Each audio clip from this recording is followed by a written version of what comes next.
We now take you live to the Central Texas Command Center in the heart of the resistance. You're listening to The Alex Jones Show. Unfortunately, this is the heart of the resistance. If you had to mark the landscape of the world and the resistance against tyranny, it'd be Ron Paul, Alex Jones, and a handful of others. That's why we need your prayers and support. Now, this may have been a fellow in Michigan who was simply upset and fed up by his state being destroyed. Karl Rove now poses as an anti-New World Order patriot by setting himself against Obama, who's continued everything Bush did, and Bush himself was just a puppet, and so is Karl Rove. He's nothing compared to a Zbigniew Brzezinski or a Henry Kissinger, but he is more powerful and important than a George W. Bush. But we do need to be stern and focused and serious, but cuss words and things like that are not needed in public events, and it does make us look bad. But the guy might have been a Fed, might have been a provocateur, or it may have been real. But finish up, Bruce, with your story at the bookstore in Michigan. Well, the only thing I wanted to say about Alex is when that type of event goes down like that, you know, here you've got these old ladies who never even heard of you and probably think we're all a bunch of lunatics.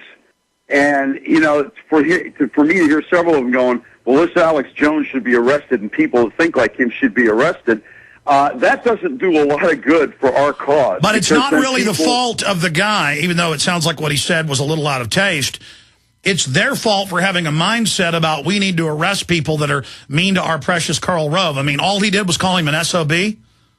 Oh no, it was worse than that. It was. I won't even give you the initials. Oh well, then that sounds like it probably was staged. Let's talk on the terms of like Andrew Dice Clay giving a live comedy performance. Okay, that kind of language. But he was bringing up the Bilderbergs and he was bringing up the Trilateral Commission, and that was all cool. And he told him, go back to Bohemian Grove, you sick. So how did this end? Did they drag him out? Oh, they had to escort him out of the store. And when this was going on, and the thing was, he was so, you know, he was a Grizzly Adams type size guy, and with a big booming voice, so that was even more intimidating to these poor old ladies. But you know, the whole thing is, yeah, you're right. They do need to wake up themselves. But for a guy to come in like that, if it was staged, naturally they were taking shots at you. If he was being passionate about it, I'm just saying maybe the listeners need to calm down a little bit. Bruce, Bruce, I hear you. I hear you. We've got to be very wise about what we do. But going back to Karl Rove admittedly planted a bug in his own office during a Texas campaign to blame it on their political enemies. He does do little mini false flags. The police have been caught from Greece to Canada to the United States, in the news. I mean, Denver just a few years ago attacking their own officers in front of news cameras dressed as protesters. So that could be staged. I mean, what do we know has been staged against me? Within 3 hours of Joe Stack flying his aircraft reportedly into the Echelon building in North Austin off 183 with the Stack attack, the Austin American-Statesman and the New York Daily News said that I was praising it. When before my name was even in the news, an hour and 10 minutes after it happened, I was on air that day. It happened about an hour and 10 minutes before I got on air. Happened at, about 9:55. I'm on air at 11. So I guess less than an hour and 10 minutes, to be technical. I went on air and I said, you watch, they're going to blame this on me, and it looks like this is staged. And sure enough, that happened. Now, remember, within 2 hours of Richard Poplawski in Pittsburgh killing the 3 cops in cold blood, it was all my fault, and he was my fan. We search engines at his name and his handle. He was all over InfoWars and Prison Planet saying I was a horrible piece of garbage that worked for Israel, which, of course, isn't even true, and that I was evil because I'm not for violence. And, of course, it came out he'd visited thousands of websites and attacked me on scores of them. But when they got into his computer, they instantly came out and said it was my fault. And now David Frum and other Bilderberg Group members, we'll in fact put his image on screen if we can.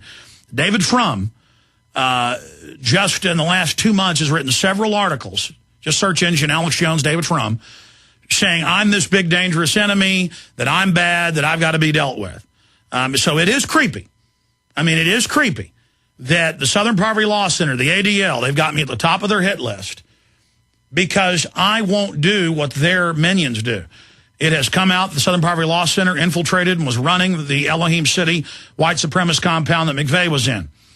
That's come out from lawsuits and declassified FBI memos.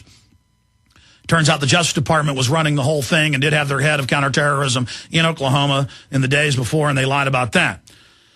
I exposed the fact many of their operatives, white supremacist leaders that we've named here decades ago, over a decade ago, like Hal Turner, who's hooked in with Sean Hannity. I said he is a federal agent. That's now come out in federal court. He is a federal agent, not just an operative.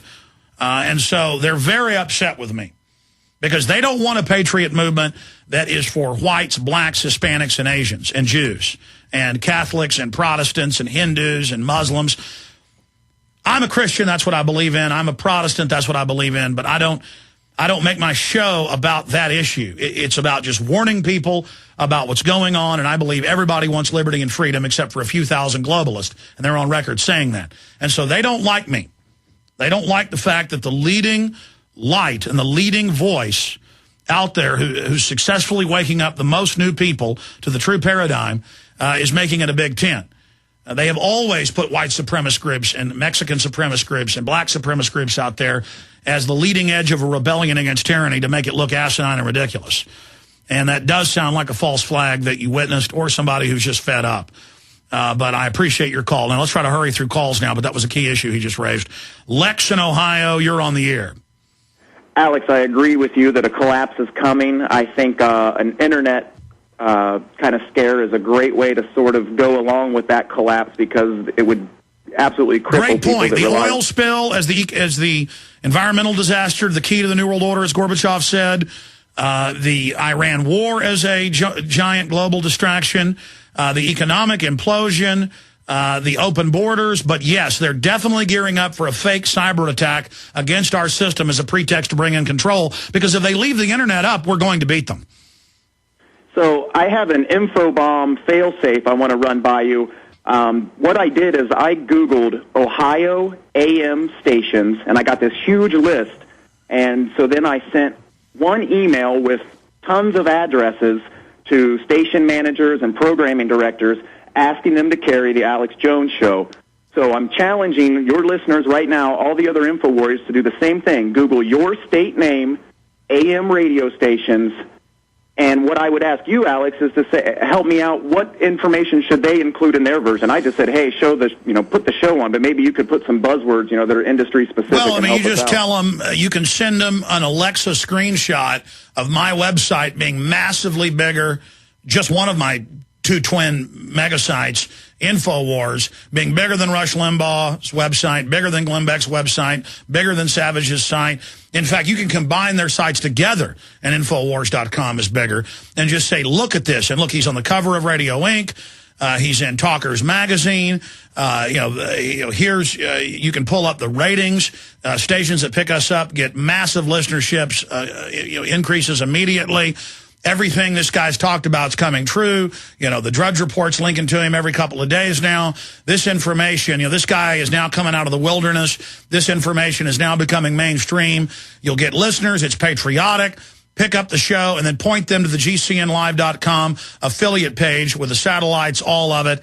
Other networks, when they pick up one show, they try to make the stations pick up other shows. They try to make them sign year-long contracts. They try to strong-arm them. Genesis is carry at will.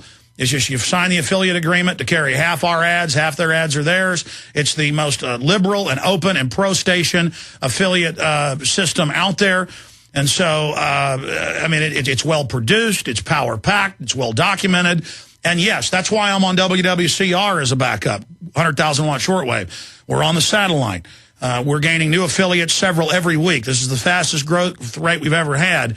And, of course, we are number one. This is the number one show on the Internet. You tell them the market has spoken. Give us Alex Jones. Shatter the left-right paradigm. And believe me, most stations already know about us. That's why they're picking us up. They can pick up. We have a satellite that re-airs it 24 hours a day because a lot of stations are recording one show while another's live, and so it gets hard for them with limited staff to be able to take the show when it's live, record it, and play it later. Tell them, no, this is 24 hours a day. Genesis has a satellite, after we're not live, retransmitting it so that they can record it, re-air it, or play it whenever they want, or take the stream live. I mean, it's just there's so many ways to pick up the transmission, and it's so easy to do. Anything else, Lex? I just want to throw it out. I just right back out to your listeners and your viewers. It's really easy. This took me 20 minutes maybe to accumulate the emails and cut and paste, or the addresses and cut and paste them in there.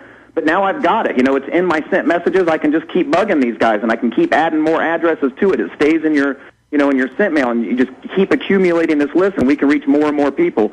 Thank you for your time, Alex. Thank you. I appreciate your call.